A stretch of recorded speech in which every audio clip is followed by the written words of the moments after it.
All right, welcome to those of you who have joined. We're going to get started in just a couple of minutes here. Thanks for joining the meeting.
All right, welcome everyone. It's about 9 o'clock here, so we're going to go ahead and get started. Thanks to everyone who's joined today. My name is Sylvia Chiborowski, and I'm with Kearns & West, and I'll be helping to facilitate today's meeting. You're at a meeting with the Oregon Department of Forestry to go through the Western Oregon State Forests Management Plan. So this is a meeting to get an update on that plan and really kind of walk through the process and the plan contents and go through an adaptive management plan and associated products. So really appreciate everyone joining today. I'm just going to go through a few slides on kind of Zoom best practices and our agenda before handing it over to the Oregon Department of Forestry team. So just some tips as we go through today's meeting. You know, we've all been in this Zoom world for a long time, but just a reminder, especially if Zoom is not the platform that you use for a lot of your meetings, to just keep yourself on mute when you're not speaking. So there's a mute button in the corner here in the left-hand corner. If you're joined by phone only, you can press *6 to mute.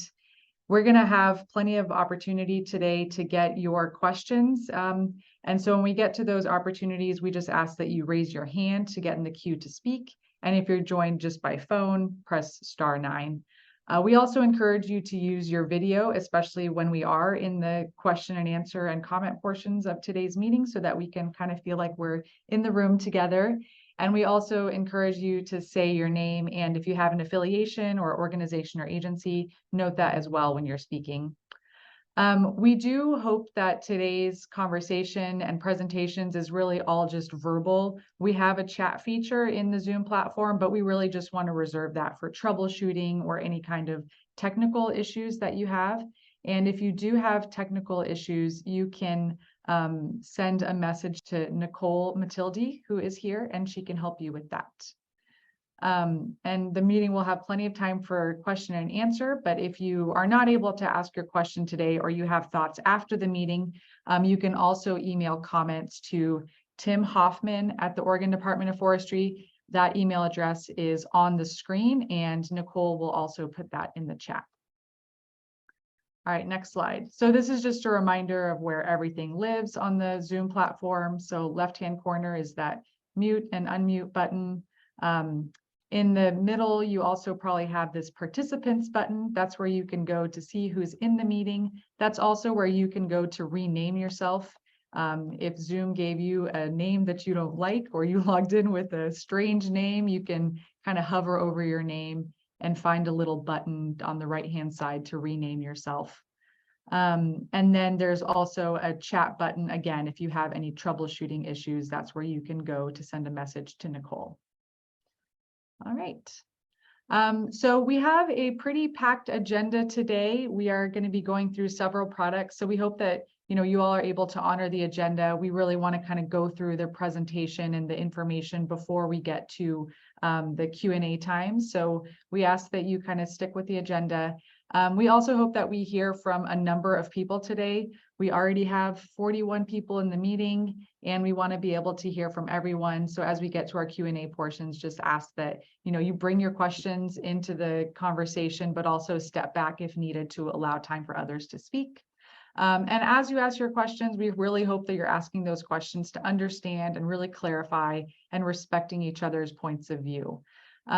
We also have a specific topic on hand today, which is the forest management plan. We know there are lots of other kind of forestry topics out there that are of interest, but that's really the focus of today's meeting. So we'll try to stick to answering questions on the forest management plan and associated products. Okay. So then into our agenda for today, we're going to start the meeting with a welcome from Mike Wilson, which we'll get to in just a moment. And we really have 3 key parts of the agenda. After that, we have a presentation on the forest management plan, the draft plan that has gone out with a public link. So kind of walking through what that is and then having opportunity for your questions. Or sorry, we'll have the context for that, and then we'll go through the plan and have opportunity for your questions. And then there are also 2 other pieces that are really important companions to the forest management plan, and that's the adaptive management plan and performance measures. And so the team will also walk through those, and then we'll have time for Q&A and discussion, and then we'll just summarize kind of next steps in the process. At the end of all that, so that those first chunks of the agenda really are kind of 9 to 11 a.m. And then we also have an extra hour reserved from 11 to 12 in case all the questions didn't get answered, or if there's additional discussion that people would like to have. The Oregon Department of Forestry team will be staying on so that we can go through those questions and hear more comments. And that's kind of optional and dependent on if there are additional questions and comments to go through at that time. Okay, so that's it on kind of the agenda and the logistics. And we have, a lot of people on the line, so we're not going to go through and do introductions from everyone, but we do want to get a sense of just kind of who's in the room. And Ellen here is going to launch a poll that should be showing up for you on the screen right now. And we just want to get a sense of who's in the room. So if you don't mind just picking the affiliation that most represents who you are, maybe your conservation group with the federal or state agency, a general member of the public that's interested in this topic. I know we might also have some steering committee and scoping team members that have been developing the habitat conservation plan. Whether you're a member of the industry representative, timber industry, recreation, and tribes or other. And if you're with other and want to tell us who you are in the chat, feel free to send me a message directly. And I will also note, as folks are filling out that poll, we do have a number of staff people from the Oregon Department of Forestry here today, and we'll just ask them to introduce themselves as we get to their presentation portions. All right. I think we probably have a good sampling of the poll. So if you don't mind ending that, Ellen, and then we can just share so people know who we're talking to today. So we've got a lot of folks from conservation groups, federal, state agencies, and industry representatives. Seems like that's really who we're hearing from, and some others as well, which maybe we'll find out who those are through the chat later. Okay, great. Well, with that, if you don't mind pulling the PowerPoint back up, Ellen, I'm going to turn it over to Mike Wilson, State Forest Division Chief, for a welcome and some context before we get into the rest of the presentation. Over to you, Mike. Thanks. Good morning, everyone. I am Michael Wilson, the State Forest Division Chief, and I want to thank you all for joining us today to discuss our forest management planning process. And the primary focus of the discussion today will be sharing the draft forest management plan and the draft adaptive management plan with performance measures. Our staff and consultants have been working very hard over the last year to develop an FMP that will provide a full range of social, economic, and environmental benefits to the people of Oregon. And I look forward to hearing your thoughts on this great body of work. Hold on a moment, please.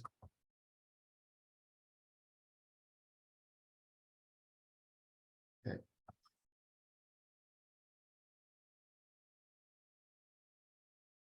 Okay, next slide.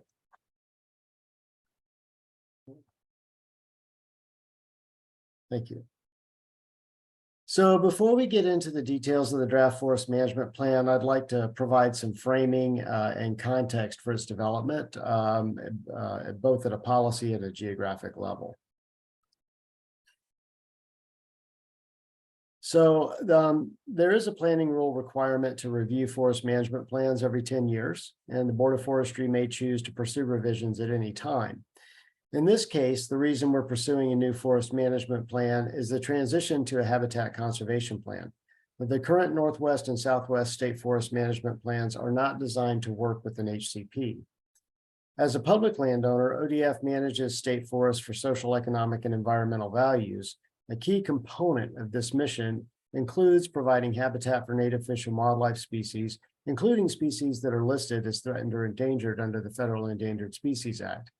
As a result, ODF is also required to comply with the federal ESA prohibitions regarding take of these listed species.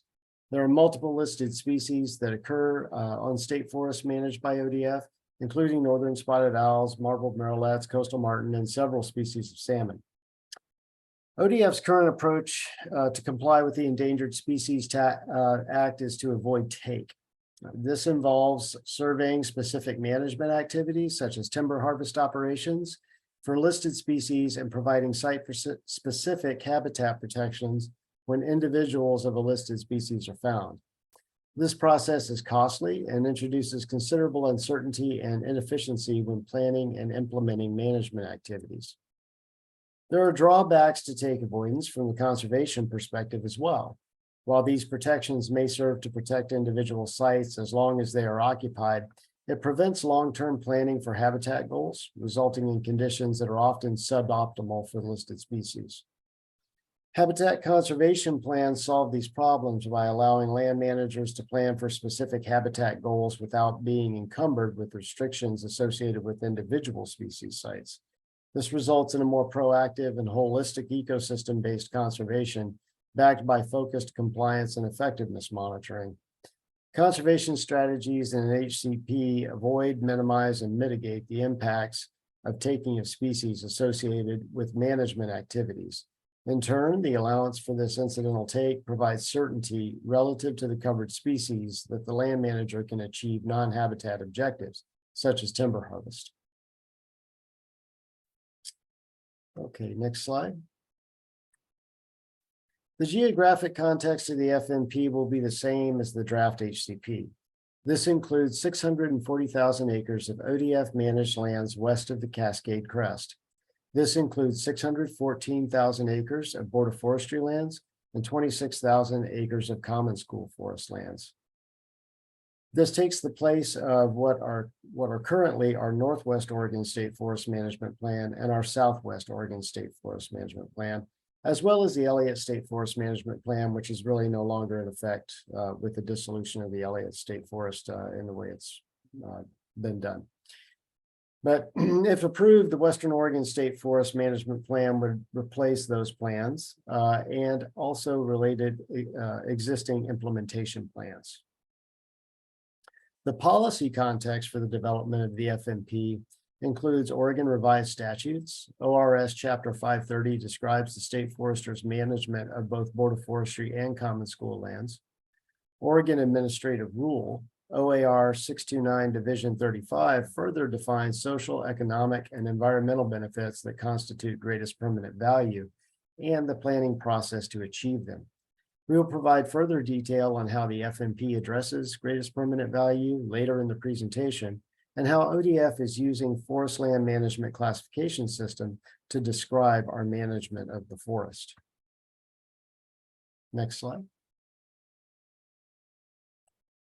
This slide presents a simplified but high-level view of the scope and scale of ODF's various planning levels. ODF's planning framework includes 3 levels. The FMP and HCP establish the policy sideboards for more detailed plans, including the implementation and operations plans. Together, these plans detail how ODF will achieve greatest permanent value. So the HCP represents Endangered Species Act compliance for 17 covered species. Board adoption of the Habitat Conservation Plan and the associated incidental take permits are there policy for state forests for Endangered Species Act compliance specifically? Endangered Species Act compliance is a fundamental underpinning of our state forest management plans. While the HCP provides direction for 17 species it covers, the Forest Management Plan sets goals for many other forest resources and constitutes the Board of Forestry policy for the management of state forests overall. The FMP is formally adopted as Oregon Administrative Rule. It is important to note that while the HCP requirements set certain sideboards for management, the FMP is the umbrella within which the HCP fits. Forest Management Plan goals are distilled into more specific objectives through implementation plans that are geographically discrete and time-bound. While the FMP is expected to be broad enough to function for many decades, implementation plans usually set objectives for a single decade. Each new implementation plan presents an opportunity to review previous performance and make adjustments. Finally, operations plans detail specific upcoming operations and projects that fulfill implementation plan objectives. Currently, we produce annual operation plans for each fiscal year. That could change in the future as we move towards biennial operations plans, but that has not been decided yet. All of these planning levels are subject to their own public comment periods. However, we strive to provide additional engagement opportunities for each of them. Next slide, please. Now I will highlight the engagement that we've had during the Forest Management Plan development process to date. Tribal coordination. The indigenous people of this land have applied their management practices and adapted to change on the landscape that ODF currently manages since time immemorial, resulting in rich ecological knowledge that ODF values and seeks to incorporate into our stewardship. Later in this presentation, Ron will speak to the reciprocity between humans and the forest, and nothing reflects this more than the relationship of the tribes to the land. To date, we have conducted 6 tribal work group meetings with the 9 federally recognized tribes of Oregon to develop the FMP cultural resources goals and strategies. Collaboration is ongoing and will continue as we implement the FMP over time. Our Forest Trust Land Advisory Committee partners. We have had ongoing meetings. The most recent meeting was on August 11th.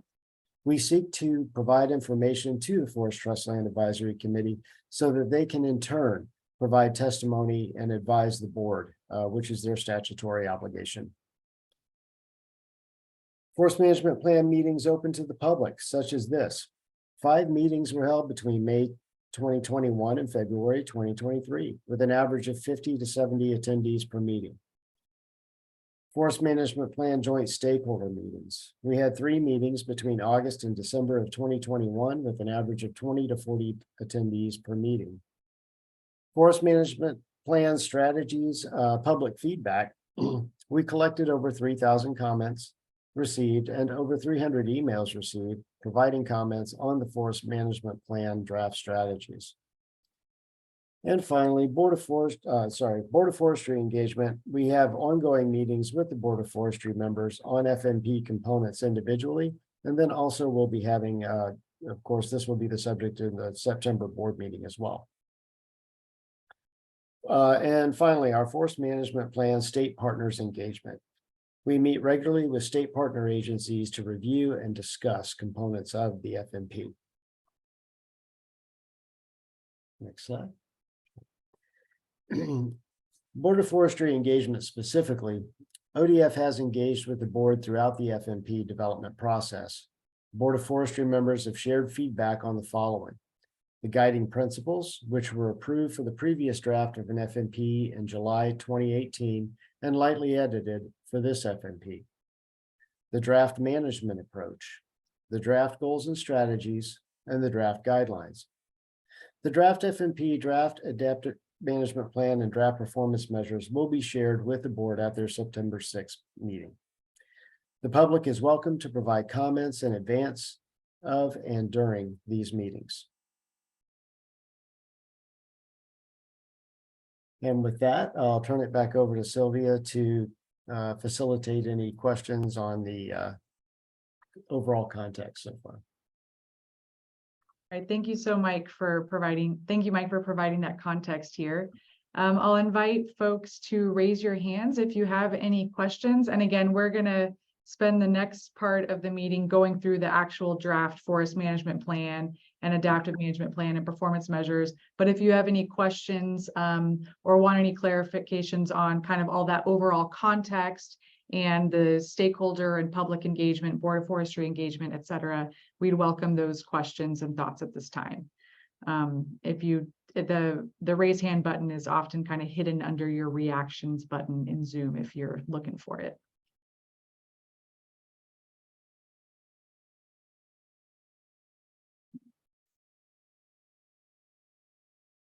Okay.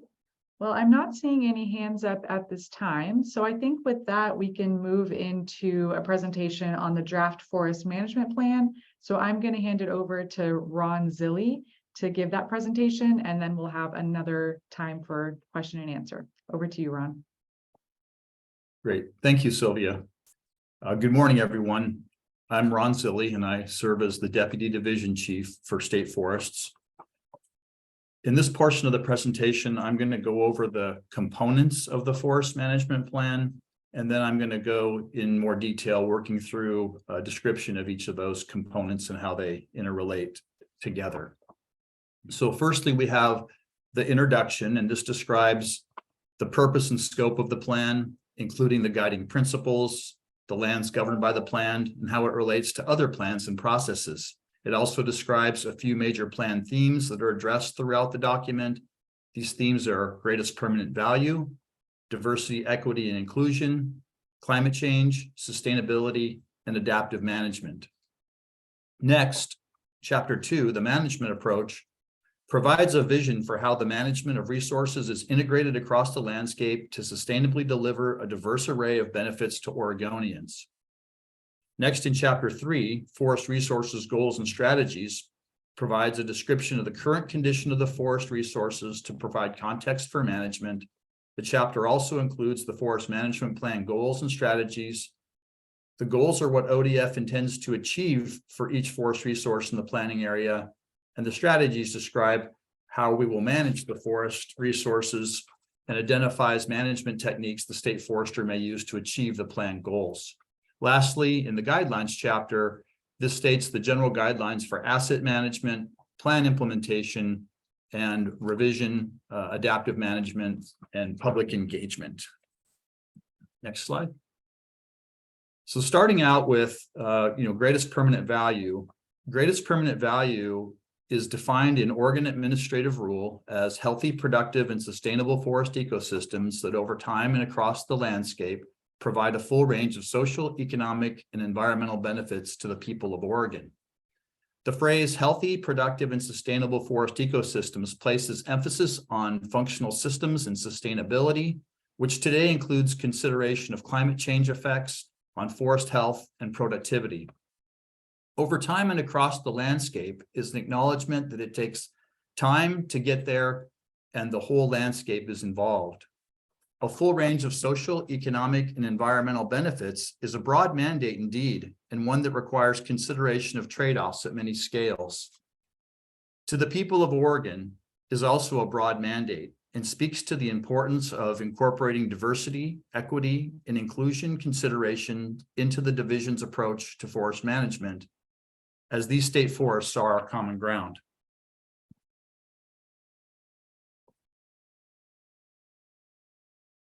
So in the next few slides, I'll give an explanation of our proposed management approach under the forest management plan. The management approach is intended to provide a vision for what management will look like across the forest during implementation and what the public should expect to see on the landscape when visiting the forest over time. It's a high-level vision for management across the forest to achieve greatest permanent value and address the other major forest themes of sustainability, which includes providing sustainable and predictable flow of timber and revenue to the state, counties, and local taxing districts, climate change with emphasis on promoting resilient forests for the future, diversity, equity, inclusion with emphasis on underserved communities, and adaptive management, which is our pathway for testing new ideas and adjusting to change conditions over time. The management approach is not intended to provide specific instructions for implementations in the field. Those reside in the goals and strategies or in policies and implementation plans. It provides landscape context to address how different areas are managed for different objectives, and the forest as a whole provides for greatest permanent value. Next slide. One way to think about ecosystem function and related social, economic, and environmental benefits to people is in terms of ecosystem services. Here we use the term as described in the Millennium Ecosystem Assessment, which is a UN-led global analysis that began in the early 2000s. These ecosystem services can be categorized into 4 groups: provisioning services, regulating services, supporting services, and cultural services. Provisioning services are resources that the forest ecosystem provide, including goods such as food, fuel, timber. Yes, timber is an ecosystem service, other forest products and mineral resources, and also services such as clean air and water and revenue for the state, our county partners, and local taxing districts. It's also important to note that in this framework, timber and economic benefits to local communities aren't incompatible with other forest values and benefits. They are part of the many services the forest provides. Next are regulating services such as water, climate, and carbon. And regulating services help the forest regulate normal climatic and environmental factors over time. Next, we have supporting services. Forest ecosystems support the function of many important systems and processes, including nutrient cycling and soil formation, primary forest productivity and biodiversity. And lastly, we have cultural services. Forests provide for recreation, aesthetic, spiritual, and scientific benefits and values as numerous and diverse as the people who use them. Thus, ecosystem services include all the social, economic, and environmental benefits that are required under greatest permanent value. Many of these services are recognized and embedded in the greatest permanent value rule, reflected in the guiding principles for the forest management plans, past and present, and managing for ecosystem services provides for continuity, provides for community well-being at local and state levels. Next slide. In addition to identifying many important outcomes that contribute to community well-being, the concept of ecosystem services creates a framework that recognizes how social and economic needs are supported by healthy ecosystems and how society provides services to those ecosystems by supporting their functions. This diagram illustrates the reciprocal nature of our relationship to the forest ecosystems and the importance of active management, a key tenet of greatest permanent value, to protect, maintain, and enhance ecosystem services. As Mike mentioned earlier, this reciprocity is well represented by the long-standing relationship that tribes have with the land. On the left side, you have ecosystem services to Oregonians, and on the right side lists some of the many services humans provide to ecosystems, including cultural and natural resource stewardship, habitat restoration, pest management, and reforestation strategies. This isn't to imply that forest management is just about ecological function, but ecological function is key to the sustainable provision of these services. And this is particularly relevant within the context of climate change and promoting resilience in managed forests. Next slide. So this slide's a little hard to read, but I think you should be able to see it okay, and I'll walk through it here. So under this new forest management plan, we will use what we are calling an ecologically sustainable approach to forest management. This term comes from existing literature, and in particularly a 2012 paper by an international team of scientists that frames retention forestry, a subcomponent of what we do in this context. The table presented here is adapted from their work and modified to reflect state forest considerations. An ecologically sustainable approach to forest management is about sustaining ecosystem services and promoting resilience to address uncertainty and risk. This approach to forest management is to sustain and support the ecological integrity and productivity of the forest, and thereby improve resilience and capacity to adapt to change over time. The key to this approach is active management for multiple values at multiple scales. This figure is intended to illustrate how ecological sustainable forest management can be used to promote healthy, resilient, productive, and sustainable forest ecosystems by managing at multiple scales. On the left, we have conservation areas to ensure habitat protection. These are distributed across the landscape, which improves resilience and function. In the middle, we reference some of the considerations for landscape management, including compositional and structural diversity, both important components of resilient forests, habitat connectivity, and the location of harvest units and roads. On the right, we list some of the stand level considerations, including young stand management, harvest types, biological legacy retention, and pest management. These are by no means exhaustive lists, but through consideration of these multiple values and multiple scales, we ensure sustainable provision of the greatest permanent value and associated ecosystem services. Timber and economic benefits to local communities are ecosystem services, and in our current business model, timber revenue is the primary vehicle to pay for all the others. This is not in conflict with the management approach. It is just important context for state forest management. Ecologically sustainable forest management can look different on different ownerships, including federal, state, private, contingent on individual mandates and ownership goals. The fundamental premise here is that healthy, diverse, productive, and resilient forests maintain and enhance ecosystem services, and that the varied benefits the public derives from them are the foundation upon which sustainable working forest model is built. The next slide.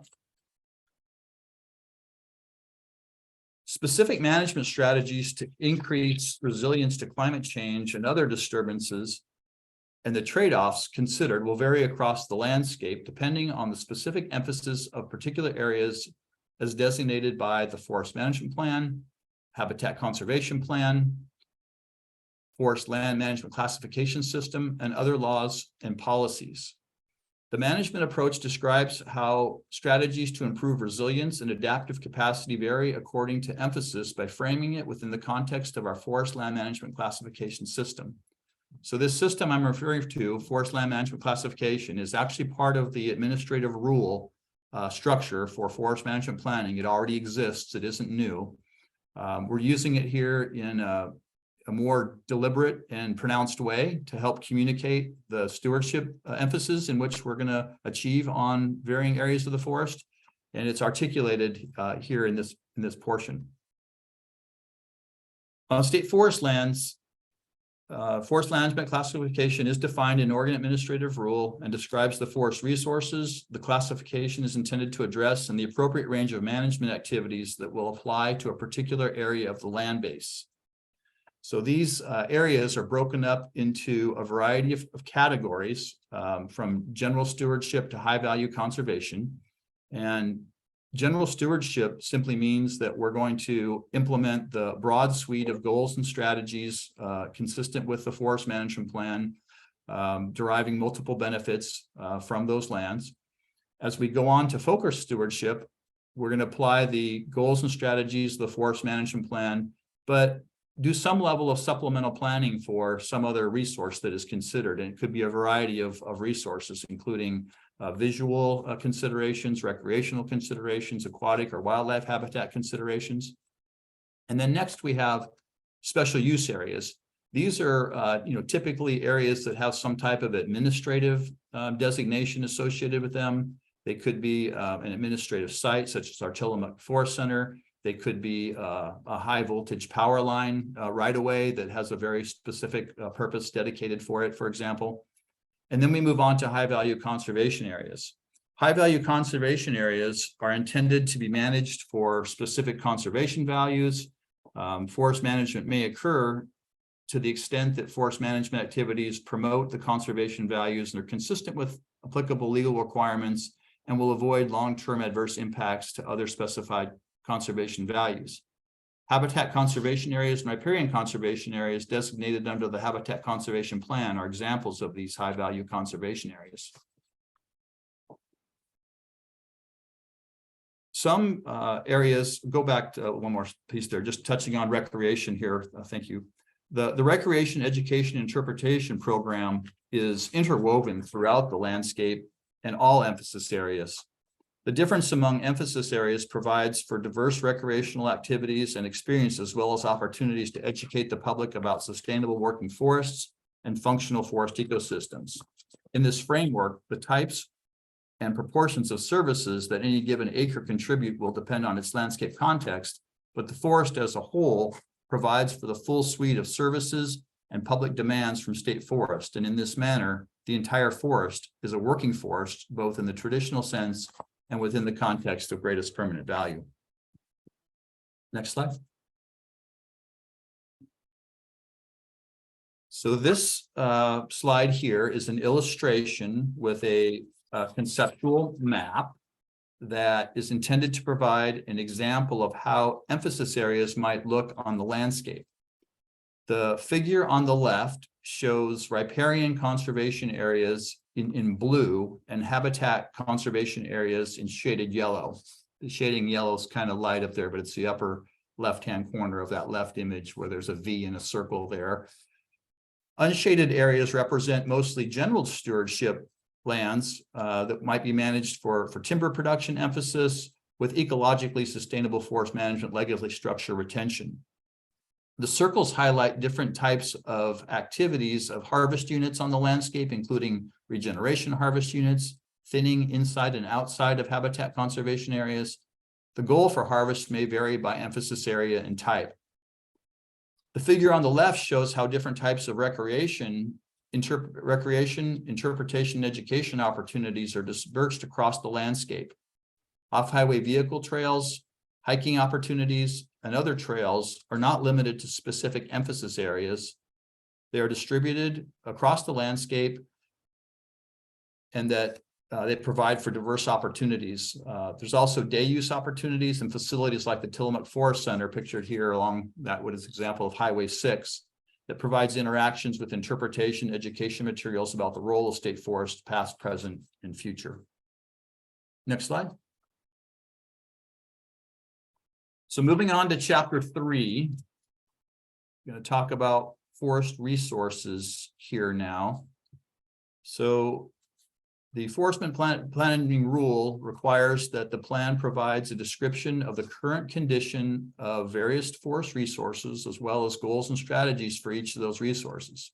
There are 13 resources addressed in the plan, including timber management, transportation, cultural and historic resources, recreation, education, and interpretation, visual resources, special forest products, mineral, agricultural, grazing, administrative sites, soils and geology, carbon, air quality, aquatic and riparian resources, wildlife habitat, and sensitive plants. Management goals are statements of what state forests intends to achieve for each forest resource within the planning area, consistent with greatest permanent value.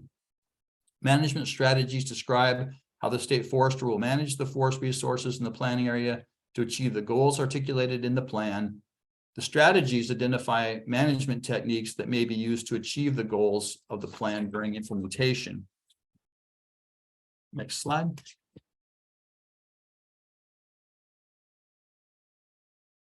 I'll spend a few minutes now to walk through each of the goals. There are too many strategies to do the same, but I will finish with an example using the strategies for our timber resource. And I present them here in no particular order. And they're all multiple goals for the same. I present them here in no particular order, and there are multiple goals for the same resource, but not all. For the timber resource, the goal is to provide a sustainable and predictable supply of timber that provides for economic opportunity, jobs, and availability of forest products. For transportation, the goal is to manage the transportation system in a manner that provides for resource protection, transportation efficiency, safety, and sound fiscal management while meeting forest management objectives. Next slide. Moving on to cultural and historic resources. Tribal access and use of natural resources in coordination with federally recognized tribal governments of Oregon. ODF will provide access, availability, and enhancement of cultural resources and natural resources for their management on state forests. Tribal cultural resource protection. We will take an inclusive and proactive approach to work with tribes to identify, record, preserve, protect, and keep confidential culturally significant resources, including but not limited to archaeological and historic sites and objects, considering for human remains, historic artifacts, and real property. And historic coastal resource protection, we will identify and protect historic and cultural resources. Recreation, education, interpretation. We're going to provide opportunities to create meaningful and enjoyable experience that foster appreciation, understanding of state forest lands and contribute to community health, sustainable working forests, and economic well-being. We're going to manage the forest in ways that value scenery and a range of forest settings to meet emphasis areas by management objective, and provide opportunities for sustainable harvest of special forest products for recreational, personal, and commercial use. Next slide. We're going to permit mining, agricultural use, administrative sites, and livestock grazing when these uses are compatible with other forest resource goals. Maintain natural soil processes, protect soils from damage, and increase soil carbon and other nutrients. Contribute to carbon sequestration and storage on state forest lands, and carbon storage in harvested wood products. Next slide.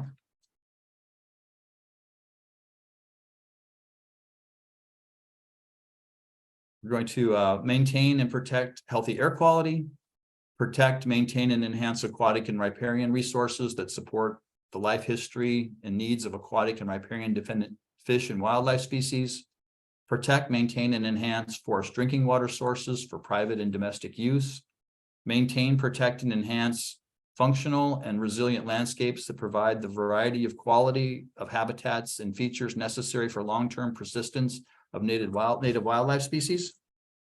Next slide. Determine a sustainable harvest objective. Okay, so we're going to go on here. As I said earlier, there are too many strategies to detail. That was a complete list of the goals, but here I want to provide an example of a strategy on how we would implement that for a timber resource. So recall that the goal for the timber resource is to provide for a sustainable and predictable supply of timber that provides for economic opportunity, jobs, and availability of forest products. And the strategy we will employ to achieve this goal are to determine a sustainable harvest objective during the implementation plan development process and complete this harvest objective within a predictable year-to-year timber supply over the life of the implementation plans. Implement a timely response to natural disturbances such as fire, windstorms, ice storms, etc., to salvage merchantable timber based on the management emphasis of the affected areas and operational policy.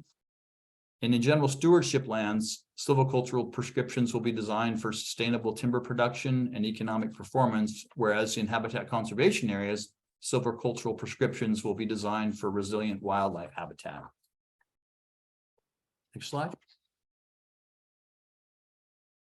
All right, so moving on to chapter 4, the Forest Management Plan Guidelines chapter describes the processes for how the Western Oregon State Forest Management Plan will be implemented and revised, and how the public will have the opportunity to engage in these processes.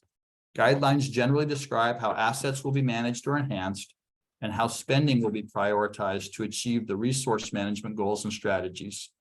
Additionally, the guidelines describe plan implementation and adaptive management planning processes, plan revision process, and public engagement. So here you have a table that describes it's described in the implementation guidelines chapter that details where the public has opportunities to provide input on the management goals, strategies, and actions. These include development and review of the forest management plan itself, as well as other planning levels, such as our 10-year implementation plans, annual operations plans, and the formal adaptive management plan. So each of these have different ways that you can contribute. So again, with the forest management plan, primarily Board of Forestry engagement, and then moving here down to the adaptive management plan, providing comment on performance measures at the Board of Forestry and public meetings, our implementation plans, providing opportunities to comment on levels and types of plan management activities we expect to implement over a roughly decadal period, commenting on the priorities for general locations of plan management activities. And then when we get down to operational plans, it's really suggesting on ways to improve efficiency and effectiveness, making sure that they're aligned with forest management plan goals and strategies and implementation plan intentions, clarifying how operations are described. So we're doing a good job of communicating to the public on how we're translating those higher level plan goals and strategies and implementation plan objectives into operational projects, and then offer solution-oriented comments to further the achievement of greatest permanent value, to work with us to be flexible in the landscape. Okay, so that covers the components of the forest management plan itself. And what I'm going to do next is just switch topics to talk about the ongoing work we're doing. We are, bringing this forest management plan as an information item to the Board of Forestry in September. We had intended to, at that same time, have some available modeling information of what the range of outcomes the board might expect to see from the forest management plan would be. Those modeling efforts are lagging a little bit behind, so we're not going to be presenting that in September. We'll be bringing that later in the fall. But what we are doing is working on a variety of scenarios that will help us decide the basis for performance measure targets and trends. So we're currently doing 4 different timber harvest scenarios, and they are described as maximizing an even flow of timber, the most sustainable timber we could maintain over time with some small fluctuation. Doing the same, where would we get the maximum flow, but extending the timeline of rotation out past the age rotation that we would have for that maximum even flow, something probably in the range of 10 to 20 years longer, as a consideration of additional carbon sequestration in older forests. Looking at scenarios to maximize the net present value based on an even flow of timber, trying to look at cash flow from the forest, as well as maximizing net present value with an uneven flow of timber. And the key difference between those would be in number 3, staying within roughly a 15% fluctuation of harvest volume period to period, while still trying to maximize a forest output that maximized cash flow. And the 4th scenario there differs by allowing a greater fluctuation in harvest period to period to see what the outcomes might be for maximizing cash flow. We're also looking at 2 different geographic scales, which are district by district. So historically, the last 20 years approximately, and under our current plan, we have administrative districts, and those are the scale at which we set harvest levels and implementation plans. So we are going to look at that same scale, but we're also looking at aggregating scales for analysis into geographic regions, which we call the North Coast region, which is the Clatsop and Tillamook State Forests, Astoria, Forest Grove, and Tillamook District, and then the Willamette region, which would be our Santiam State Forest and West Oregon District, and then the Southern Oregon geographic area, which would be our lands managed out of our Bonita office in Western Lane, as well as Grants Pass and scattered other tracts to the south. So we're going to be comparing both of those in our analysis, and this work is ongoing. And again, we'll have those results later this fall to present them to the board to demonstrate the range of outcomes they could expect to see if they adopt this forest management plan, what they would be. So next slide.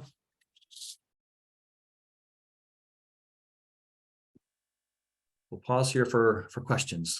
Yeah, great. Thank you so much, Ron, for presenting all that information. So that was a lot of information on the draft forest management plan, but it's still kind of just tip of the iceberg. And if you want to see more details, that is all outlined in the draft forest management plan document, 100+ pages for your reading. pleasure. And the link to that is in the chat here. And it was also sent out to the mailing list back in July and has been posted on the website since July. So some of you may already have had an opportunity to review. And if not, of course, welcome you to look through that plan. And if you would like to also make comments at the Board of Forestry meeting in September, which I know the team will be going over later. So now we'll take some time to see if there are any questions on the forest management plan or any comments. Just a reminder, if you are on the phone, you can press *9 to raise your hand to get in the queue, and then *6 to unmute yourself. And if you are in the Zoom platform, you can just press the raise hand button in your reactions. And I already see a hand up from Darlene, so I will hand it over to Darlene. And just a reminder to introduce yourself and your affiliation, especially the first time you speak. And we'll see if there are others too. So go ahead, Darlene. Hi, Darlene Sherman. I represent the Great Old Broads for Wilderness. And I have a question about the comment period when that ends for the draft forest management plan. Yeah, so currently we're bringing the plan to the board in September as an information item. So there's no decision items. We don't have a quote formal public comment period open right now. The plan is available as an agenda item on the board's agenda for the public to comment to the board on, however they may choose to, but we don't have a formal comment period open right now. As we get further in our process, we will, when the board looks to adopt the plan, there will be a formal public comment period at that time, yet to be determined. Thank you. Thank you for the question, Darlene. The others, any other questions or just reflections on the forest management plan?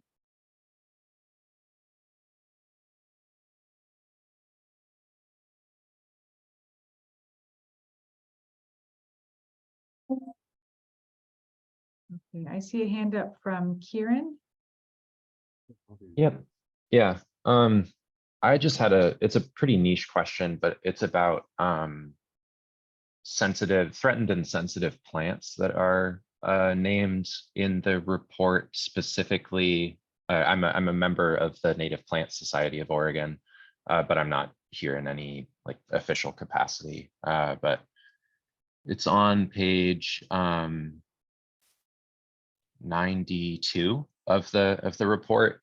It lists a few sensitive plant species, 6 of them that are known to be present on state forest land.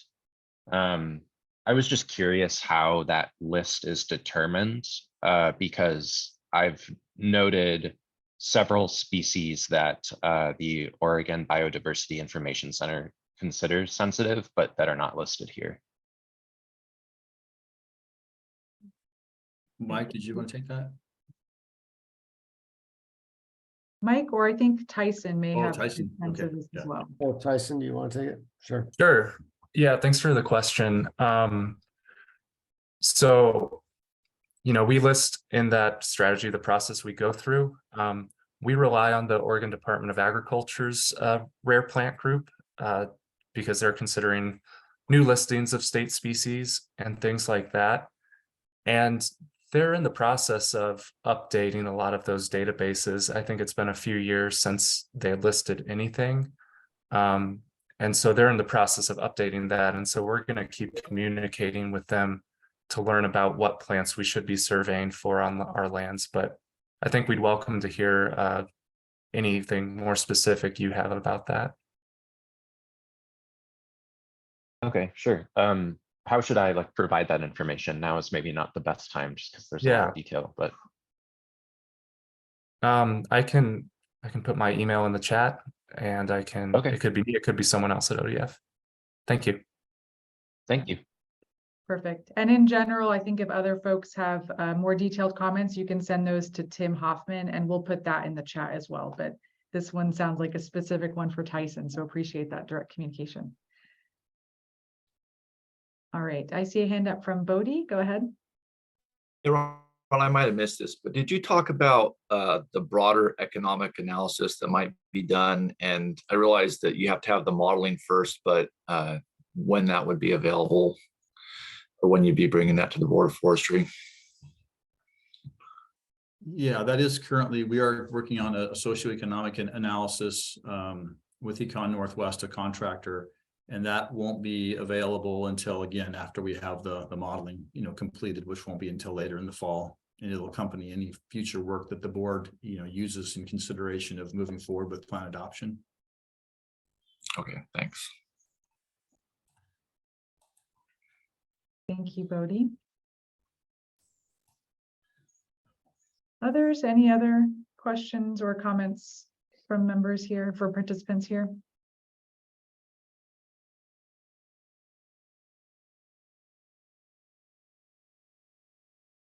All right, well, I don't see any other hands up, so I think we can move into our next topic. Oh, there we go. Tom Sorry, I Riggs. just had a quick clarifying question. Since apparently can't copy paste from the chat, is that in Tim's email address? Is that an I or an L? Tim.I or Tim.L? That's an L. An L, thank you. Sorry about the not being able to copy and paste from chat. We can see if we can fix that. I think we tried to fix that before the meeting. So thanks for pointing that out, Tom. All right, anyone else?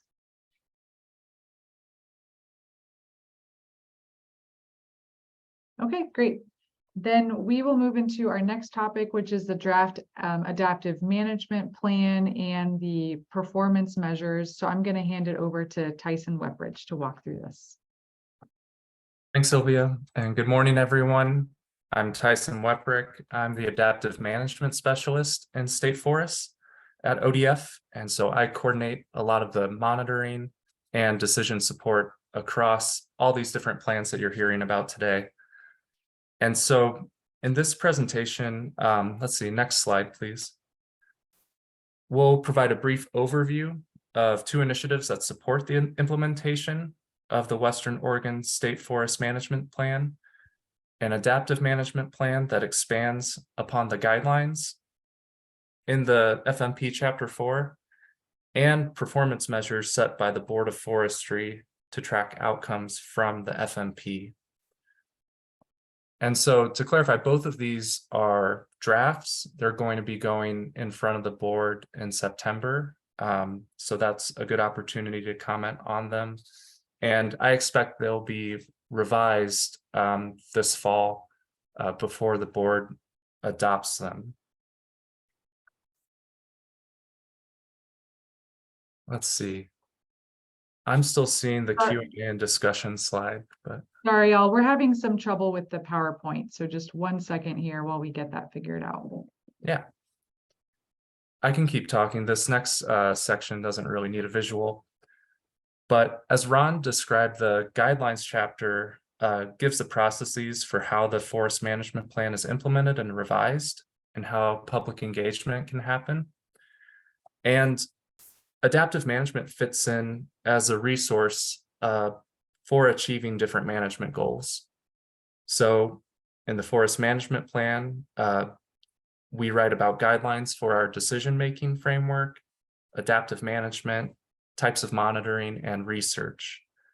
And like our other implementation guidelines, these processes for adaptive management require prioritization of projects to be efficient with the division's resources, and they provide opportunities for public engagement. Next slide, please. So this is a figure that's in that Chapter 4 of the FMP, and it really breaks down how all these different plans are related to each other. And as you can see, it can be a complicated process.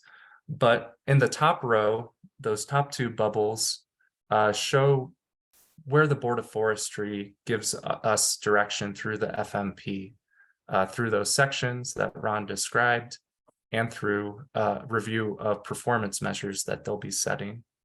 And then below that line is where the state forester and the ODF staff coordinate to implement the FMP. And so on the left side, you can see the habitat conservation plan intended to serve as a landscape scale approach to achieving economic, environmental, and social benefits while protecting listed threatened and endangered species. And then at the center, moving to the right from that, we have the forest land management classification system, which Ron described, classifying lands within the planning area and the range of activities on those areas. To the right of that, we have policy and standards, and that covers a range of administrative and operational policies like best management practices. And on the far right is the adaptive management plan that I'll be talking about. And then in the center, we have the implementation plans and operation plans that were described earlier as how we set goals for implementation and how we enact those goals in annual operation plans. Next slide, please. So adaptive management is addressed in rule. And so it's the process by which we can improve our management through monitoring the outcomes of the FMP strategies in a scientific manner. And one change compared to the current forest management plan is that in this draft, we describe adaptive management as a tool within the broader scope of decision-making. So I'll describe that next. Next slide.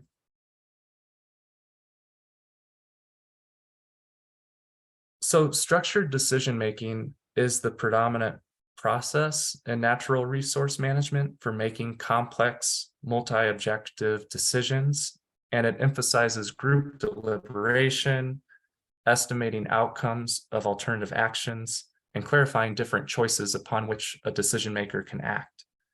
It's adapted from widely used decision processes in business management. If you've read Smart Choices or used the PROACT acronym to break a decision down into components, you would find this structured decision-making flowchart pretty familiar. So one reason we made this change from adaptive management to structured decision-making as the broadest view of our approach is because adaptive management is primarily for decisions where scientific uncertainty makes the outcome unknowable without monitoring alternatives or performing experiments to reduce the uncertainty of future decisions. And the reason for nesting adaptive management within structured decision-making is that we want to make sure that when we're making a decision, we know the information that we need. We need to clarify the role of monitoring beforehand, so we aren't monitoring for the sake of collecting information without knowing how we're going to apply it to our management. And it's also important that structured decision-making as a process acknowledges different values of participants in the group deliberation in its analysis of trade-offs, which is important because our management decisions are not solely scientific exercises. And during this flow of structured decision-making, the group may decide that adaptive management and monitoring are needed to figure out which alternative presents the best outcomes.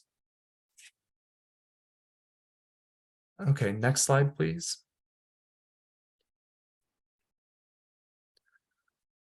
So to enact monitoring and structured decision-making across different plans, we're presenting a draft adaptive management plan alongside the FMP when we present it to the board in September. And this plan provides a hub for integrating our information needs across the division. And so it's going to be a workflow for facilitating decision analysis, designing monitoring, reporting results to the board and to the public, and identifying different information and decision needs within state forests to make us more efficient. And I'll note that this adaptive management plan is not part of the Private Forest Accords Adaptive Management Program Committee. You may see public announcements for those meetings. They have one later this month. And that's specifically for the Private Forest Accord, although we'll be paying close attention to it and the research products that they produce, because they may relate to state forest management as well. So the adaptive management plan is outside of the FMP. because it needs to be a living document, it's going to be continuously updated as new monitoring projects are started and as new results need to be reported. It's going to serve a variety of decision support needs within state forests. But at first, we anticipate that it'll primarily be tasked with monitoring and reporting for the habitat conservation plan and for performance measures for the board. And for metrics that need targets, such as performance measures or HCP commitments, we would track targets and report them through the adaptive management plan. These would be set during the implementation plan process when we're doing inventory monitoring and setting medium range targets for lots of different resources. Let's see, next slide, please.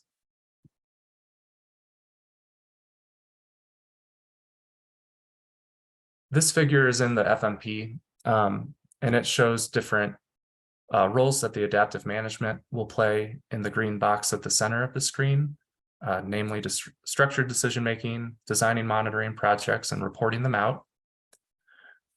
On the left-hand side, there are 3 inputs into our process. So decision support could be requested by people in state forests. It could be requested by partners, such as the public or other agencies. It could be identified as a need from monitoring. And then we'll also have performance measures and the HCP requirements playing a role in setting up new monitoring.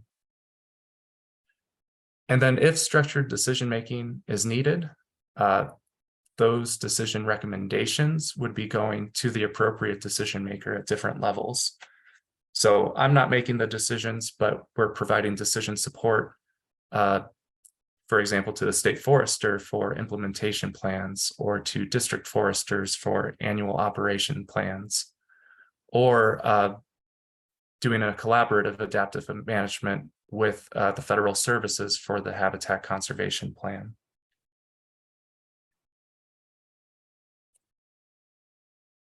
Let's see, next slide, please. So Ron showed this slide in the FMP presentation and described how different policy documents work at different planning levels, going from broader scopes at the top to more detailed plans at the bottom. And so work coordinated by the adaptive management plan will be structured similarly to support implementation of these various plans, share information between them, and allow for public engagement during these different plans. And we anticipate that the IP stage will be the best place for engagement in the future for adaptive management. Next slide, please. So as we're planning monitoring across these different levels, here are some examples. For the FMP, performance measures would provide the board and the public with higher level forest management outcomes. Compliance monitoring and effectiveness monitoring for the habitat conservation plan would be reported to the federal services. And for the mid-level strategic plans, monitoring objectives and prioritizing different projects with the resources we have and setting targets would happen during implementation plans. And one example of this would be after the Labor Day fires in 2020, the Santiam State Forest had to revise its implementation plans. And so at that time, we were able to include different monitoring.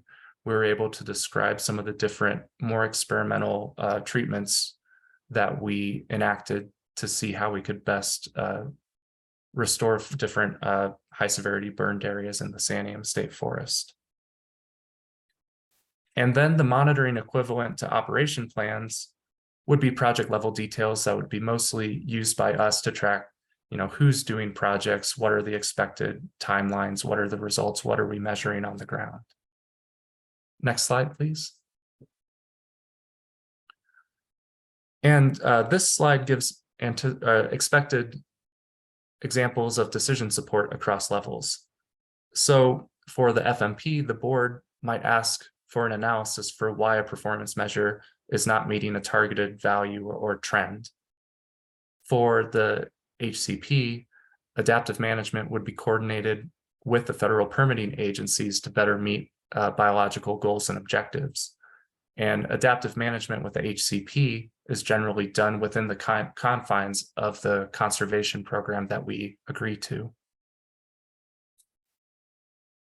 And then at the IP level, when we make a new IP, we look at the past IP periods and see if targets met what we had anticipated. And then we set targets for the next IP. And so we'd anticipate that to be done across different resources. And finally, at the operational level, monitoring might show more effective ways to manage resources, and we might have best management practices that are updated at a policy level. Next slide, please. So next, I'm going to describe the board performance measures. And these are also in draft form. They've been developed with board feedback throughout this year. And they are a select set of metrics that the board will use to evaluate management outcomes to see if the FMP strategies are working. The 10 measures listed below have specific components that will be monitored and reported with targets or acceptable ranges designated by the board. And while these do not encompass all aspects of ODF monitoring and reporting, their purpose is to provide an up-to-date dashboard for the board and the public to track management outcomes readily across a broad range of key ecosystem services provided by state forests.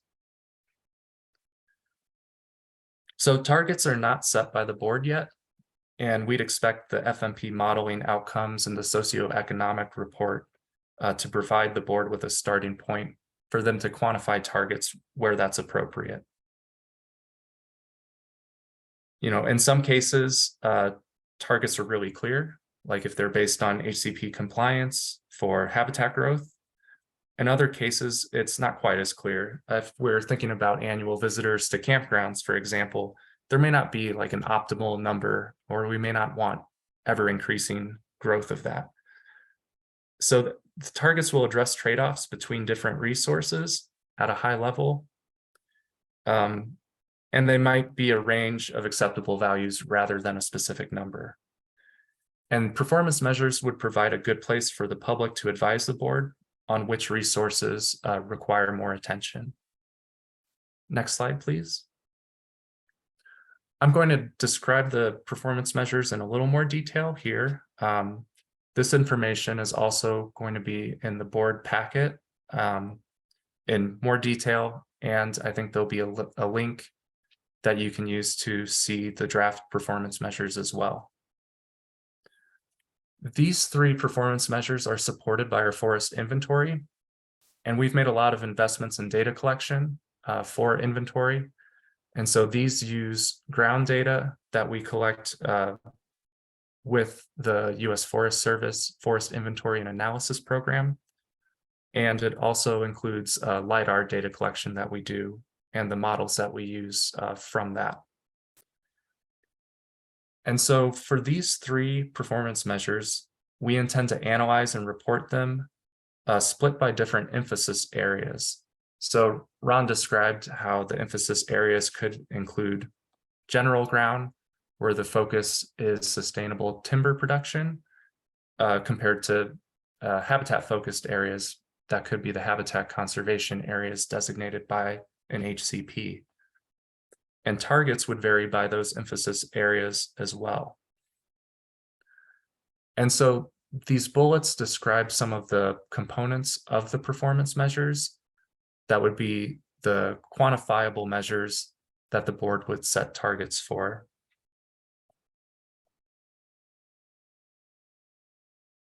And I'm not going to go into a lot of detail on each of these components. If you have questions, I'd be happy to answer them in the Q&A. But the components provide a little bit more detail of the metrics that we'll be monitoring. And next slide, please. These 5 performance measures are grouped together because they represent some of the social and economic benefits of state forests. So this includes financial support for the trust counties and local taxing districts. Division finances are reported as the length of operating expenses we have in the Forest Development Fund. Those 2 performance measures are already reported on annually, and you may be familiar with that. And the next 3, we don't have existing monitoring and reporting for all of these. And so those will be under development with the board to make sure that we are giving them what they need to gauge our FMP success. For economic opportunities, a baseline for that will be presented in the socioeconomic report to the board, along with the FMP modeling outcomes. For recreation, education, and interpretation, our goal is to align the resources we're spending on it with visitor use and interest to support the goals and strategies for REI and the FMP. And right now, we report on annual usage at the Tillamook Forest Center and campgrounds in different districts, but we're looking for strategic funding to find ways to measure more information about visitor use and their demographics and what they want to see on state forests. And for community engagement and public support, these would include surveys of local and statewide communities. And the board has done quite a bit of work on surveys recently to see different values that Oregonians have. And at this time, we'll rely on the board's surveys to track community engagement and public support of our management. But that could be an area for more investment in the future. Next slide, please. These 2 performance measures generally follow some of the monitoring commitments that we would make in the draft habitat conservation plan. So for the covered aquatic and terrestrial species, we're committing to growing habitat and providing the conditions that would support those populations. And so for aquatic habitat, we have monitoring of the habitat conditions that would be, we expect to be improving with the riparian buffers. We have commitments for transportation impacts and mitigating those. We have commitments for measuring water temperature which we expect to be under control as channels are shaded with the riparian buffers, but we're tracking that through time. And we'll also be monitoring beaver as a component of aquatic habitat. For terrestrial habitat, we'll be tracking the habitat of covered species and how it grows over time to meet the stay-ahead provision in the HCP.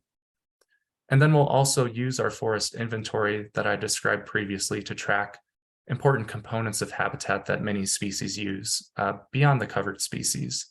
So these include wildlife trees, deadwood snags or deadwood on the ground, and hardwood species mixed within our forest. And we also will be measuring habitat connectivity between some of these conservation emphasis areas that will be growing across the landscape. So next slide, please.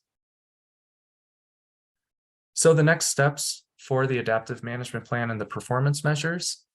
Performance measures will be reported on a 2-year schedule, but there'll be an online dashboard which we anticipate would have up-to-date information on monitoring as it happens.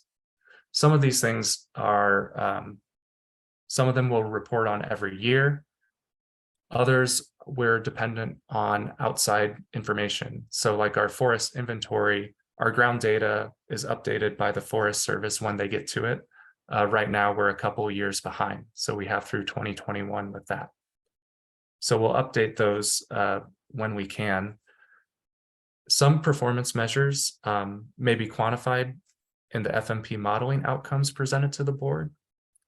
And with that information, we would expect the board to set targets for some performance measures in the spring of 2024. And I think that concludes my presentation, but I'm happy to take questions.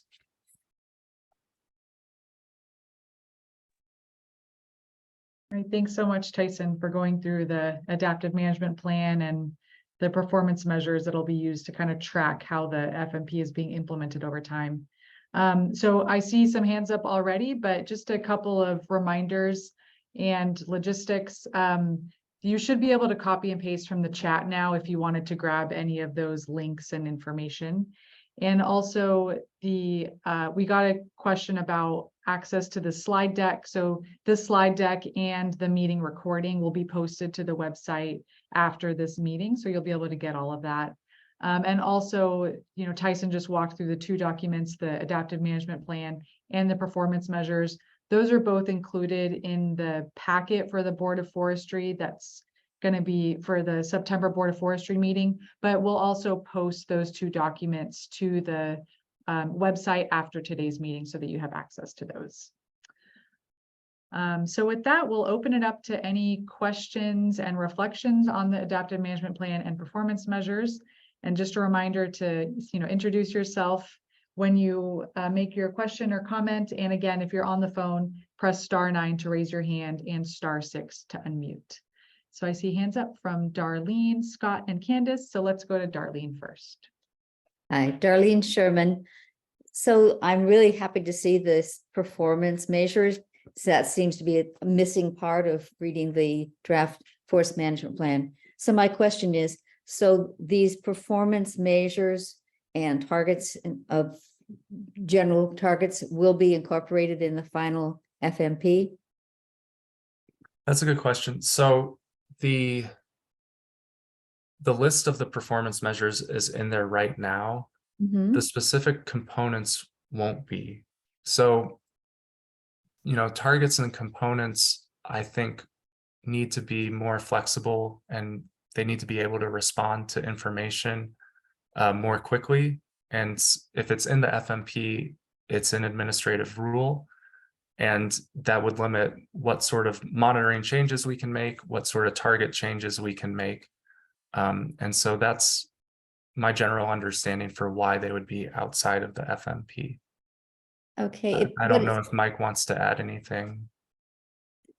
So because as you say, this is an administrative rule, when we want some actual commitments, so some metrics and so forth, but I understand that for adaptive management, you need flexibility, but in terms of commitments, like we want to have these horrid data of existing temperatures that are over the regulations. And so you want improvements over time. So how do you put that, what do you put in the FMP so that each implementation period and each plan that you're actually making progress of improvement?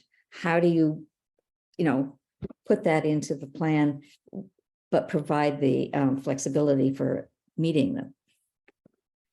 So if we go back to that, and we don't have to go back to the slide, but if we go back to that one diagram where it shows kind of the dashed line of the things that are monitored at a certain level where the Board of Forestry has control, and then at more of an implementation and operational level.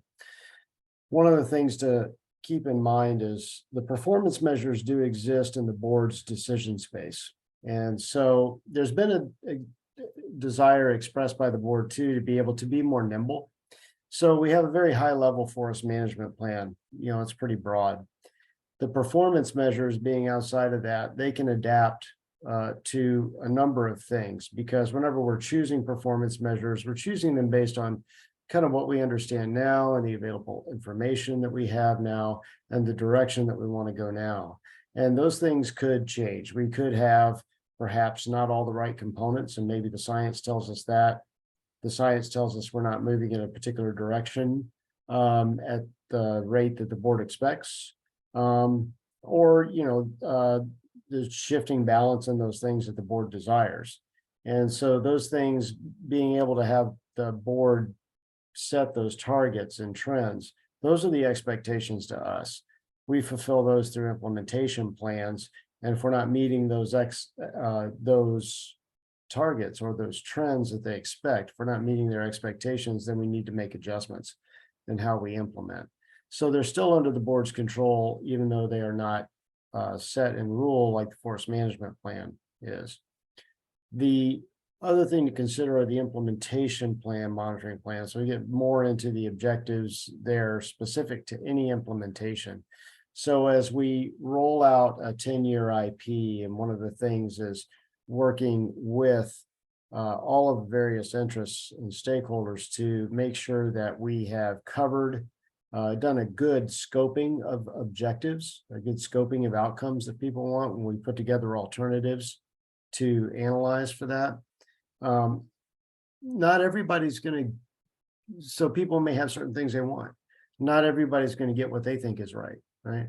But the important thing is we're set up to monitor those things as well, so that we can track that over an implementation period and make the adjustment where necessary to affect the next implementation. And then the third thing to remember is the habitat conservation plan and the required monitoring and adaptive management in there, which is that's a awfully firm commitment as well. So and a lot of the things that folks are interested in are going to be part of that, such as stream temperature, things that are related to the habitat for the covered species will be contained in there. And those commitments are in a different place. They're not really under the board's purview. Once the plan's adopted, once the HCP is in place, that is really something between the agency and the services to make sure that we're monitoring those things and that we're meeting those expectations as well, in terms of, there'll be triggers, and where those triggers come into play, then we have, we'd be practicing adaptive management to respond to that. Thank you, Mike. And Darlene, did that help answer the question and clarify where the commitments are? Thank you. Great, let's go to Scott. Hi, thanks. My name's Scott. I'm with 350 PDX, and I had two questions. The first one is the planning flowcharts presented didn't reference ODF's climate change and carbon plan, and the draft FMP doesn't seem to reference it either. So the first question is, how is that being taken into account in the planning process? Yeah, so the first answer there is, yeah, the board adopted the climate change and carbon plan, and we used it to craft our carbon goals and strategies within the FMP, but you're right that we don't reference it specifically. In the climate change and carbon plan, it talks about state forests being a leader in climate smart forestry. And we took a lot of those approaches when we were crafting our management approach and thinking about climate change and thinking about transformations of the forest that could occur with climate change and how we'd respond to that. And then what was your other? To reference it? What's that? Is there any reason not to reference it? I'm just curious. No, there's no reason specifically not to reference it. And so that's a good point. And there probably, maybe there's some other things that we need to reference in the final as well. I think, really what I think about when I think about the climate and carbon plan is that it really fundamentally references our planning process to address those things, and goes into our FMP and IP process a little bit in there. So that's really how the CCCP is fulfilled in terms of state forest lands, the management of state forests. But that is a good point in terms of cleaning up our references and everything in the end, and making sure that we have everything in there. Okay, thank you. And my second question is, when we set the targets with the board for each of the performance measures, well, this kind of goes back to Darlene's question, but will each target include both the target value as well as the target date by which we hope to reach that value? Will you have a time associated with the value?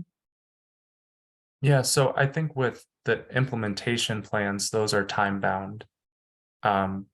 So I would see the time bound being the end of that 10-year period. I don't And think we want a 10-year target for all the PMs, right? Some of them are gonna vary probably. They will. So a lot of them will be, to the extent possible that we can build them into a nice reporting cycle, at least maybe not even as the target, but the trend towards the target, if there's a longer term trend or a longer term target, sorry, in mind. So the way the board will deal with those is when the modeling is completed and brought forward, they're going to see a range of options there for how they can pursue forest management in the general stewardship areas principally under the plan. And that's going to give them some insight into how these things could be balanced over time, how they desire to balance them. Some of the things I imagine they will set as targets. Some of them may be trends. But even the ones that are targets, if they are long-term targets, then obviously our IPs and the monitoring associated with that, all of those components are going to come back to wrap up to show how we are on the trend, how we are progressing. And if we're not, and so I think it's important to have those intermediate points there as well, right? So that we know that we're on meeting their expectations or not, for sure. I expect that they're going to have a variety of targets or trends, and they'll decide on those later. So come December, we're not expecting them to come out of the gate and say, we're presenting them the outcomes, sort of the range of what's possible for a number of things then. And so it will be sometime in the earlier part of next year where we'll come back to them and they'll say, here's what we expect for the implementation. And even post-plan adoption, obviously they can adjust, since they're outside the planning, they can adjust those as they see fit. Okay, thank you. Thank you, Scott. And Candace, I saw your hand up, but it's down now. Did you still have a question?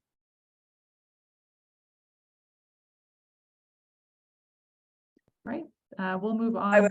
Sorry, Oh. it took me a while to unmute. I actually think my question was answered to some degree by the previous ones, because I was just concerned that as climate change accelerates, I noticed that the climate related objectives were always lower on all the lists, on all the bullet lists. And I wondered if adaptive management was the main way that the plan was going to adjust to the acceleration of climate change, which may change priorities. Great, thank you, Candace. All right, and Rob? Hi, I wondered if there's been any evaluation done of the time, the people, and the money it would take to meet these promises of monitoring. I just think it leaves the agency wide open to lawsuits and injunctions and the lack of ability to operate. yeah, I think speaking specifically about performance measures, I think I'm well aware of, capacity limitations and planning for that. With the forest inventory ones, we're really relying on our existing inventory data collections. With the other ones that are more environmental, they're relying on some of the habitat conservation plan commitments where we spell out the expected staff time and money that would be required for each year for that monitoring. So it's something we consider. But yeah, it's definitely a concern of mine as well. I just think that you're opening yourself up to overpromising and getting sued, and that's what the result's going to be. Thanks, Rob. And Mike, did you have thoughts on that? I saw you go off mute. No, I think Tyson handled it pretty well. I guess maybe I'll just add that the hardest things to monitor, quite frankly, are some of the social pieces in a meaningful way, right? That's what gets to be difficult. There's user counts, for instance, for recreation. There's a simple one that folks always kind of go to, but then the more, trying to gather those more meaningful engagement measures. And as Tyson said, the first things that we'll do is probably rely on things that are existing board work to try and ferret some of that out. And maybe it kind of stays at that level to some degree. Kind of depends on specifically what the questions are and how that work goes. It's not as concrete as, say, the forest inventory modeling and various aspects of habitat monitoring and so forth. Thanks, Mike, and thanks, Rob, for raising the concern. Others, any other questions or reflections on the adaptive management plan and the performance measures?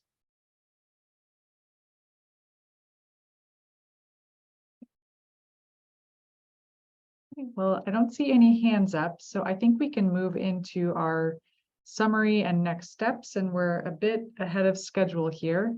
So I'll hand it over to Mike to provide a little bit more on the upcoming process. All right, thank you. So the next steps are fairly simple. So we released the draft, of course, in July. Our next significant step is on September 6th. We'll be presenting the draft FMP. We'll be presenting all the materials we presented today to the board. Then, that is an information item. We may get feedback from them then, but maybe not. Then we will continue our modeling that we're currently doing. And once that Ron spoke to, and trying to get that work done and packaged up to get it ready for our Board of Forestry meeting in December. That will be a special meeting. It will be sometime in early to mid-December. And that's when we can really show the board, sort of the range of the possible. And we'll give them some insights into what can be accomplished with the forest management plan here. And then at some point in 2024, we have yet to decide what meeting that would be. They would move forward to approve the FMP or tell us to do more work. There could be a few iterations of that depending on how they feel about the product. It probably will not be in January of 2024 because for a number of reasons. One, it's a pretty quick turnaround to go from December to January with the holidays in there, and the January board meeting agenda tends to be pretty full with several awards and things like that going on as well. So I would anticipate it would not be until March that we would return to the board for some further direction or their direction to move into rulemaking process with the FMP.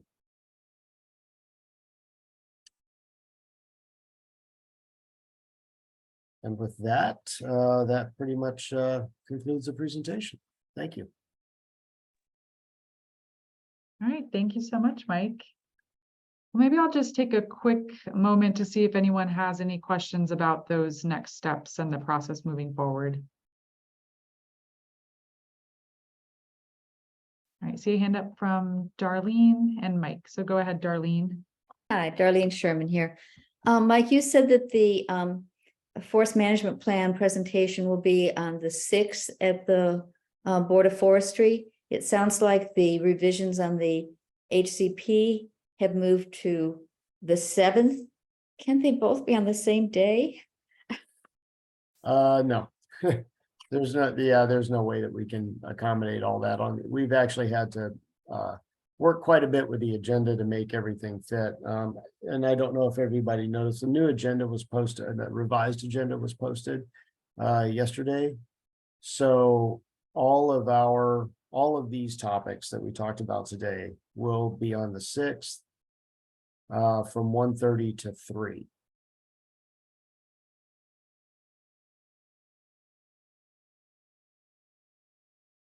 Thank you, Darlene. Appreciate the question and desire to fit everything into one day, but sounds like there's a lot to cover between the 2 days of the Board of Forestry meeting. Mike, I see your hand up. Yeah, Mike, just real quickly, as we're looking at this time frame going forward in lot of discussion here on like performance measures where the board needs to still really kind of describe what those are gonna be. Do you anticipate them not making that final decision till March 2024 as well? Or are they gonna shape that up beforehand? I know I'm asking you to speculate there, so. Oh, I love to speculate, Mike. So yeah, as I look at it, depending on how the board, the critical question for the board to move forward with plan approval specifically is whether or not they feel like they have the range necessary to be able to, set the targets and balance them. They don't actually have to have those targets set per se to move into plan adoption. If we have a fairly high level plan, we know the targets are going to change over time anyway.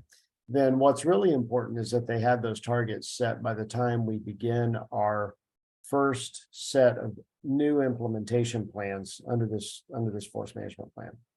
So that would really be the important, place. They could potentially say, look, this range looks great. We know we can accomplish what we want to accomplish here. So let's go ahead and approve the plan, and we'll move into setting performance measures later. As I think most folks here may realize, our current plan, which was revised in 2010, when it was initially approved in 2001, there were not performance measures, and it took many years to develop performance measures. And we still managed to operate without them. That wasn't ideal. It was better once we have, better to have performance measures, especially ones that are actually really, relevant. So we want to make sure we were doing all of that together this time. So the nature of the performance measures is important. The specific targets will vary over time, and they have time to set those. So yeah, the timing is still a little squishy on when they'll want it all figured out. But the critical thing is that we have an approved plan and their initial targets or trends or what have you with the various performance measures set, so that we can design those first set of IPs. Did that? Hopefully that makes sense. Yep, thanks. Thank you. And Amanda? Hey, everybody. Amanda Sullivan-Astor with Associated Oregon Loggers. So this question I think is for Tyson. As it relates to the performance measures and the components that are going to be measured to determine whether or not the performance measures are being met, if the board determines that there needs to be action taken because the performance measure isn't being met to their standard, can you explain the process by which corrective actions will be developed and who will be engaged in those conversations? Yeah, that's a great question. I can take a first stab at it, but I think maybe Mike or Ron would have something to add. Any particular component of a performance measure, if it's out of alignment, mitigating that or changing that is going to affect lots of other resources. So I really see it being, a lot of intense discussion about trade-offs if a single performance measure is not aligned with the board's values. And as far as who's involved with the discussions, I write about some of that in the adaptive management plan, but I think that process is yet to be fully determined. So thanks for bringing that up, and that's something that we'll have to think about. I don't know, Mike, what are your envisions for that? Yeah, so I don't know if we can go back to the slide that has a structured decision-making cycle on it. But while maybe you look for that. So I think it's really important that, thank you. I think it's really important that we anchor into a good group of folks to work with in implementation, because I see that, most of the things, targets not being met, what's the process there? And I really do think, I hope that it is achieved through our implementation planning process. It's just a really good, thing to anchor into. And, at the rate we move, quite frankly, I mean, sure, okay, something might come up and we need to make an adjustment before then. But I really think that, this is a long game. And I think the cycle works pretty well. If we look at step number 1 and 2. So number 1, there we'll have a problem, right? We'll have a problem to solve. We're not meeting a target. And then in number 2 and number 3, well, number 2, still a lot of really trying to define what that problem is and what the objective for that is. But as part of the implementation planning process, I really see a group like SFAC, and hopefully, in my opinion, is SFAC. I think we're starting to make the move in that direction. I think it's a good use. They're already a group, of course, that helps us operationally. And so getting ahead of the curve, helping with defining the objectives and measures a bit, but then number 3, really developing the alternatives, looking at different ways to approach the problem, which would include, this new decision space with this new target that's not being met, for instance. And then it's up to us to go back and estimate the consequences of that, and then bring it back and look at what those trade-offs and uncertainties are there. Evaluate the different outcomes that we model from those alternatives. And then ultimately we make the decision and move on. So thanks. That's good. We can take that down now. But that's really how I see it playing out. Now that I think is with a, when we're in the realm of performance measures, and we're trying to hit these high level targets and achieve this balance. One thing we do have to keep in mind, that is part of this equation is, there could be a target that we can't achieve, and we need to kind of ferret that out in this process as well. And have that understanding. But that aside, I see that as the way that cycle works.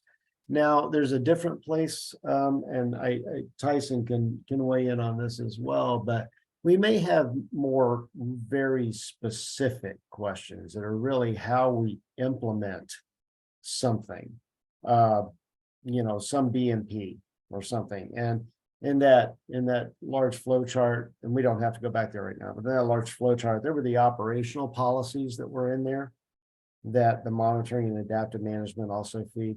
There's going to be things in there that are very site specific, operational, like, hey, this isn't working very well, and how do we fix this?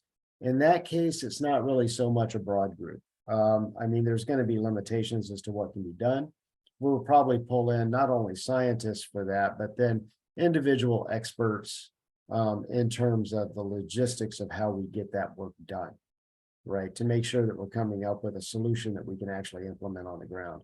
So there's different levels depending on the question, depending on the nature of the question, depending on whether it's a planning sort of thing that we can affect, or depending on whether it's, just on the ground, this works or doesn't work. And so one just quick follow-up, if that's okay, Sylvia. So just to make sure that I'm clear based on the image that was just on the screen, for the sake of the structured, is it decision-making? Is that what it's called? Yes. So for the sake of that, when you talk about alternatives, the adaptive management plan talks about corrective management changes. So is that the same thing? Is that synonymous? Because alternatives, to me, I'm thinking about NEPA and NEPA alternatives, but just to make sure that I'm thinking about it correct, in that, either they are the same, or alternative in that schematic is actually meaning something different. So I think that the schematic can be applied to both, to something highly specific or to something larger where there's a planning. I think who's involved is different. in those two different scenarios. I'd like Tyson to give us his thoughts on that as well. But in a planning context, then I think it's, involves a broader group of people. In the specific adaptive management context, I think it's the same cycle. I think it's more narrow as to who's involved is germane to the question. But Tyson, if you could weigh in on that. Yeah, I think one struggle with writing an adaptive management plan is because we have so many different levels of decision makers and plans. And so trying to come up with a process like structured decision making as our framework that will scale in complexity, and who we draw in to participate with the size of the problem and at which level the decision makers are. So when we talk about it, sometimes it could be something we can do internally to solve an operational issue like Mike talks about. Other times we'll need to get broader public participation if it's an important question. But yeah, it's hard to write out exactly what those steps will be before we get there. And I know that's frustrating. Yeah, that's okay. I just really trying to understand how that's going to work, because for the sake of adaptive management, right? If what we're doing is monitoring, we find something to be not satisfactory. If we're not actually adapting, then it's not really adaptive management. If we're not actually changing our actions based on those results, then it's really a monitoring plan, not an adaptive management plan. So just trying to better understand, and I know this is in draft form, the performance measures and the adaptive management plan. So those are some things that as you guys move to finalization, I know that AOL would be really looking for some additional detail there, just so that we better can understand the process. Yeah, thanks. Oh, go ahead, Mike. Just so I see it's in the chat, but sorry, I used an acronym. SFAC is the State Forest Advisory Committee, for those who don't know. And it's a longstanding committee that we've had to help us with implementation, operational feedback over the years, and the role of that, as we see this plan going forward, the role of that group increases in helping us design our implementation plans. Thanks. Thank you. And I see a hand up from Rob. I interpreted the comments about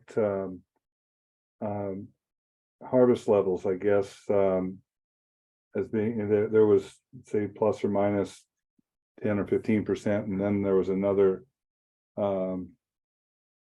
description of deviation from, say, a consistent offering of timber sales every quarter, and in other words, playing the market. And we're going to see a sharp reduction in harvest levels after the 2020 fires and the private forestry accord, and I anticipate the same thing with the habitat conservation plan and this forest plan. And I'm really concerned about the agency wanting to play the market and offer sales when they think the market's high and not offer sales when they're not. And we have to keep our doors open every day. And I just would like to have a little clarity on how the department's going to sell whatever they do sell, and are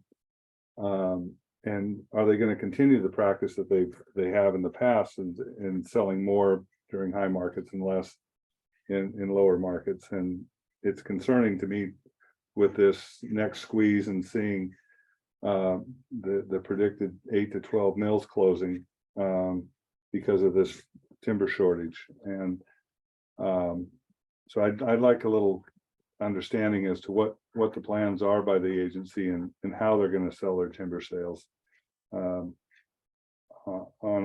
maybe a non-consistent basis. Yeah, so that's a really operational question. Thanks for that. And historically, we have offered the volume consistently regardless of the market. And I don't want to give the impression that we're gonna play the market that tightly. We never have really before. We have made some operational decisions in the past where we've had the flexibility to do so. For instance, when the market was very good just a few years ago, and when it was picking back up and really going, it was pretty hot. We had a safe harbor agreement for spotted owls in place on our Western Lane district. And even though it didn't affect the overall implementation plan volume that we offered, we did stick to that. It did give us the flexibility to be able to move a couple of sales up and go ahead and take advantage of those good timber prices at the time. Those are pretty individual operational decisions. We don't really have all of the mechanisms that private industry does to control harvest that tightly. So I don't see us ever really playing the market in a very in a fine scale sense. I think we do need to be cognizant of when things become very short and how it affects, all of the finances that are involved with that. If we're in for a long-term recession, I think we need to map out a good strategy going into that and make sure that whatever strategies we choose are going to have the intended results for sure. Thanks, Mike, and thanks, Rob, for the question. All right. Well, next on the agenda, we had planned to take a break and then offer kind of a 1 hour period up through 12 o'clock for folks to stay and ask questions if they have any additional questions.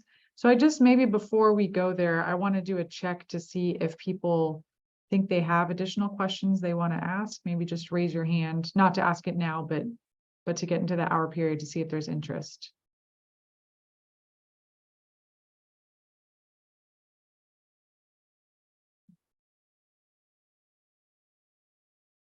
Okay, I'm not seeing any hands, so I would recommend maybe, Mike, if you just want to make any closing remarks, and then we can go ahead and close the meeting. Sure. Well, I really appreciate this time, and I'm glad that so many people were able to make it here today. This is just one more step along the way to getting an FMP, and we always like to be able to inform folks and answer questions. And so just again, to reiterate, board meetings are always a good place to offer the board comment and testimony. And then as we move forward, once they tell us to move the draft plan into rulemaking, there is that official process as well, which will include public hearing, public comment as well, before they really truly adopt a final rule at the end of the day. So I appreciate everybody being here. Please stay with us through the rest of the adventure, and have a wonderful day. Great. Thank you, Mike, and thanks everyone. Meeting adjourned. Have a great day.